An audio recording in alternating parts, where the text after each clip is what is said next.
આપણે સાહિત્યને જીવતું રાખવા માટે શું કરવું જોઈએ?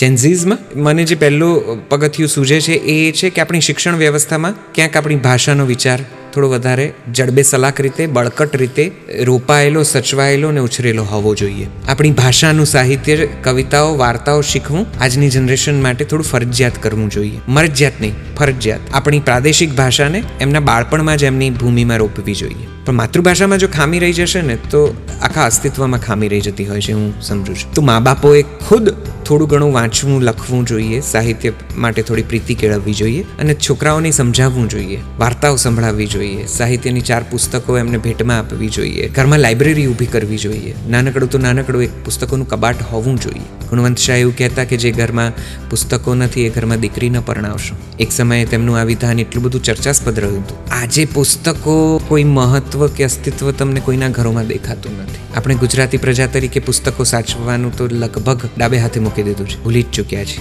હેલો દોસ્તો, જો હજી પણ તમે અમારી ચેનલને સબસ્ક્રાઇબ નથી કરી તો પ્લીઝ તમે અમારી ચેનલને સબસ્ક્રાઇબ કરવાનું નહીં ભૂલતા.